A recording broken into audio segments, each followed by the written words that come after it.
কিন্তু কি হবে এই জিনিসগুলো কিন্তু কিভাবে হবে এই জিনিসগুলো আমাদের গবেষকদের মধ্যে যারা রিসার্চ করেন, যারা আজ আলোচনা করছেন, তারপরে আমি বলবো যে বিষয়টি নিয়ে ব্র্যাক ইউনিভার্সিটি আলোচনাটা করেছে, আমি মনে করি যে এই ধরনের আলোচনা আরো হওয়া উচিত রাজনৈতিক দলকে এবং তারা একখানে সবাইকে করেছে। সম্পৃক্ত করে এই আলোচনাগুলি করা উচিত। ওখানে আরেকটি কথা বলেছে, যেমন ধরেন বক্তারা বলেছেন যে ডায়ালগের কথা বলেছেন, রাজনীতিবিদদের মধ্যে ডায়ালগের কথা বলেছেন। তারা কিন্তু এই জায়গাটাতে আজকে একটা কিন্তু ইয়ে আছে, ডায়ালগটা অন হোয়াট, যে আমরা আজকে এখানে বসে গল্প করলাম এই ধরনের ডায়ালগ, নাকি উন্নয়নের জন্য, না গণতন্ত্রটা কিভাবে সুসংহত হবে, গণতান্ত্রিক সমাজ ব্যবস্থা আমরা কিভাবে কায়েম করতে পারি, এই বিষয়গুলো নিয়ে আলোচনা রাজনৈতিক করবে। দলের মধ্যে সংলাপ মানেই তো আমরা তাই বুঝি যে গণতন্ত্র না, এখানে শুধুমাত্র যেটা আলোচনা করে রাজনীতিবিদরা, আমরা ইলেকশন, যে কথাটা এই জায়গার মধ্যে আছে যে ইলেকশন করলেই গণতন্ত্র হয় না। ওনারা তারা আপনার সবসময় নির্বাচনটা কি হবে, নির্বাচনটা কেন হলো না, এই সমস্ত নিয়ে এগিয়ে যায়। আসলে নিজেদের মধ্যে যতক্ষণ পর্যন্ত না প্র্যাকটিস করবে democracy in party, democracy everywhere, মানে সমস্ত টায়ারগুলিতে যদি ডেমোক্রেটিক একটা অ্যাটমসফিয়ার বিরাজ না করে, ওই পরিস্থিতিটা যদি তৈরি করা না হয়, আমরা যত কথাই বলি না কেন, আমি কথাটা ভালো বললাম কাজটা উল্টা করলাম, তাহলে পরে কিন্তু হবে না। আমরা আশা করছি যে এই যে আলোচনাগুলো হচ্ছে, এই আলোচনাগুলো আরো বেশি হবে, হলে পরে আমরা কিছুটা হলেও শুদ্ধ হতে পারবো বলে আমি মনে করি।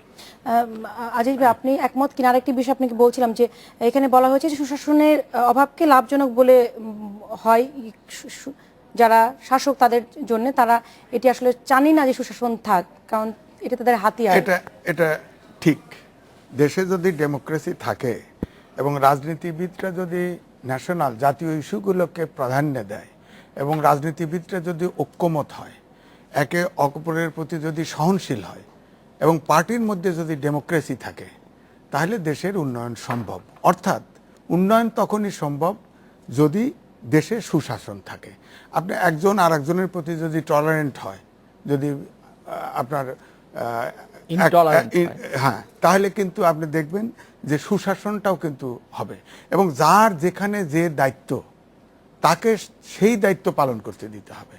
এখন একজন ধরেন আমলাকে যদি ইলেকশনের সময় ব্যবহার করা হয়, অথবা অন্যায়ভাবে প্রজেক্ট পাস করার জন্য যদি আমলাকে প্রেশার দেওয়া হয় এবং আমলা যদি এই কাজটি না করে, তাকে যদি খারাপ জায়গায় পোস্টিং দেওয়া হয় অথবা চাকরির থ্রেট হয়, তাহলে তো সে তো স্বাভাবিকভাবেই তার চাকরি বাঁচানোর জন্যে আপনার স্বাভাবিকভাবেই আপনার দেখবেন যে পলিটিশিয়ান বা সরকারে যে থাকে সেই করবে।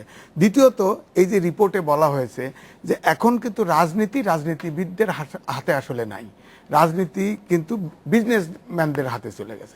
বিজনেসম্যান তো বিজনেস করার জন্যেই আসে, প্রফিট করার জন্য রাজনীতিতে আপনার আসে, যার ফলে আপনার পুরা রাজনীতিটা যেন একদম ব্যবসায়িক প্রতিষ্ঠানের মতো চেহারায় দাঁড়িয়েছে। রাজনীতিতে কি ব্যবসায়ীদেরও ব্যবহার করা হচ্ছে না? নিজেদের রাজনীতিক আমাদের যে আমরা দেখছি যে প্র্যাকটিস আছে, রাজনীতিকে বাঁচানোর জন্য ব্যবসায়ীদেরকে বিভিন্নভাবে অর্থ দিয়ে হোক, যে কোনো সহযোগিতা দিয়ে হোক। আমরা এই বিষয়ে আসবো, আমাদের আরেকটি বিরতিতে যেতে হচ্ছে, আমাদের এই গবেষণায় আছে বিষয়টি। দর্শক, আরেকটি বিরতিতে যাচ্ছি কিছুক্ষণের মধ্যে।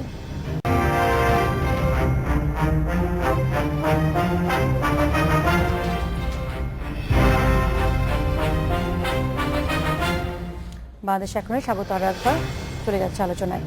আমরা বলছিলাম যে রাজনীতি ব্যবসায়ীদের দখলে, আপনারা এটা আসলে আপনি যদি আমরা একটু পেছনের যদি যাই, ধরেন ৭০ নির্বাচন যদি দেখি, এখানে কত পার্সেন্ট ব্যবসায়ী ছিল, কিংবা ৭৩ নির্বাচনে কত পার্সেন্ট ব্যবসায়ী ছিল। ব্যবসায়ীর সংখ্যা বাড়লো আপনার 79 নির্বাচন থেকে, অর্থাৎ দেশে যখন মিলিটারি শাসকরা আসা শুরু করলো, তারা এই জায়গাটিতে আমলা ব্যবসায়ী যারা রাজনীতিতে যারা করতেন তাদের প্রাধান্যটা আস্তে আস্তে কমে যেতে থাকলো। এবং ব্যবসায়ীরা, যে কথাটা আজিজ কিছুক্ষণ আগে বললো, যে ব্যবসায়ীরা এসে দেখলো যে এই রাজনীতিতে তারা থাকলে পরে তাদের ব্যবসার জন্য লাভ হয়, দেশের কি হলো না হলো, গণতন্ত্রের কি হলো, দেশকে সাম্প্রদায়িক সমাজ হলো কিনা, আবার সুনামও পাওয়া যায়। কাজেই সবকিছু এখান থেকে যে কথাটি সে বলছে যে সুনামও পাওয়া যায়, ফলে সহজেই সবকিছু পাওয়া যায়, ব্যবসাও বাড়ানো যায়। ফলে এই জায়গাটিতে ব্যবসায়ীরা খুব এনকারেজ হলেন এবং রাজনীতিবিদদের কাছ থেকে রাজনীতিটা আস্তে আস্তে দূরে সরে যাওয়া শুরু করলো। কাজেই আপনার করাপশনটা এই জায়গাটার মধ্যেও কিন্তু আছে। কাজে এইখান থেকে দূর করতে হলে যারা রাজনীতি করবেন তারাই রাজনীতি থাকবেন। যেমন এক সময় ছিল উকিল ছিল, মাস্টার ছিল, আপনার বিভিন্ন পেশার লোকজন ছিল, কিন্তু আজকে সেই জায়গাটাতে আপনি কি সাংবাদিক হিসেবে দেখেন, একসময় সাংবাদিকরাও নির্বাচন করতো, এখন কোনো সাংবাদিক সাহস পায় না, কোনো শিক্ষক, স্কুল শিক্ষক বা কলেজ শিক্ষক, অধ্যাপক সাহস পায় না যে নির্বাচন করবে। আমি মনে করি যে এই জায়গাটা থেকে কিভাবে পরিত্রাণ পাওয়া যায়, পরিত্রাণ পাওয়া গেলে পরে দুর্নীতিটাও কমবে বলে আমি বিশ্বাস করি, এবং গণতন্ত্রটা কায়েম করাও সহজ হবে। না, হ্যাঁ, আপনি একটু ছোট করে যদি আমরা ছোট করে পরে বলছি ইস্যুতে যে চলে যেতে দেখেন, চাই। বিজনেসম্যান, ব্যবসায়ীরা রাজনীতিতে আসার মূল রুট কজ যেটা, যে আগে রাজনীতিতে কিন্তু গণতান্ত্রিক চর্চা যেমন ছিল তেমনি আদর্শিক চর্চাও ছিল। এখন দেখেন পার্টিগুলোতে আপনার আদর্শের চর্চার চাইতে আপনি দেখেন ক্ষমতা কিভাবে দখল করা যাবে, অর্থাৎ ক্ষমতায় কিভাবে যাওয়া যাবে, এইটা প্রাধান্য আসছে। এখন নির্বাচন করতে আপনি দেখেন খুব কস্টলি হয়ে গেছে। মিনিমাম ধরেন 3 কোটি থেকে 10 কোটি পর্যন্ত একজন একটা নির্বাচনে একটা এমপি নির্বাচন করতে লাগে। তো সেখানে স্বাভাবিকভাবে কিন্তু এই জায়গাটা আসলে তৈরি করে, এই যে ক্ষেত্রটাই তৈরি করেছে কারা? রাজনীতিবিদরা নিশ্চয়ই সচেতন ছিলেন না, বা রাজনীতিবিদরা করেছে, কারণ একটা সময় তৈরি রাজনীতিবিদরা আদর্শটা যে গৌণ হয়ে আসছে, আদর্শ গৌণ হওয়ার কারণে ক্ষমতার দখলটাই যখন প্রাধান্য এসছে, তখন স্বাভাবিকভাবে কে ভোটারদেরকে ব্রাইব করতে পারবে, বেশি টাকা খরচ করে ভোট বেশি নিতে পারবে, এটা তো একজন সাচ্চা রাজনীতিবিদ বা একজন পেশাজীবী বা একজন পক্ষে অ্যাডভোকেটের সম্ভব না। পক্ষে যোগান দেওয়া সম্ভব না। তখনই ব্যবসায়ী কার টাকা আছে তার কাছ থেকে টাকা নিয়ে আপনার তাকে নমিনেশন দিলে সে টাকা খরচ করতে পারবে এবং তার পার্টি ফান্ডেও টাকা দিতে পারবে। এই জন্য ব্যবসায়ীদেরকে এই ধারে আস্তে আস্তে আস্তে আস্তে ব্যবসায়ীরা রাজনীতিকে দখল করে আজিজ ভাই, ফেলছে। আজকে বিএনপি 7 সদস্যের একটি কমিটি গঠন করেছে সুন্দরবনের যে তেলের জাহাজ ডুবি সেই ঘটনায়। তারা 25 তারিখের মধ্যে বিএনপি চেয়ারপারসনের কাছে এই তদন্ত রিপোর্ট জমা দেবেন বলে বলেছেন।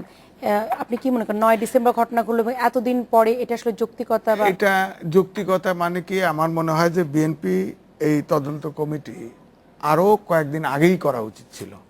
কারণ হচ্ছে যে গভর্নমেন্ট অর্গানাইজেশন এই সুন্দরবন সম্পর্কে একমত কিন্তু পোষণ করে নাই।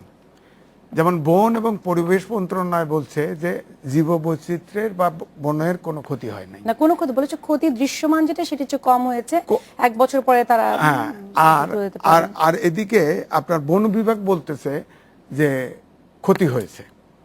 আবার খুলনা বিশ্ববিদ্যালয়ের প্রফেসর, যিনি এই সুন্দরবন নিয়ে রিসার্চ করছিলেন অনেক আগের থেকে, তিনি তো সাংঘাতিক অ্যালার্মিং আপনার আউটপুট রিসার্চের ফাইন্ডিংস দিয়েছেন। তিনি বলেছেন যে আপনার আমাদের সরকারি গবেষণায়, অর্থাৎ বন বিভাগ, পরিবেশ অধিদপ্তর, তারপরে বন মন্ত্রণালয়, এরাও করে দেখছে, সার্ভে করে দেখছে যে সুন্দরবনে আপনার প্রতি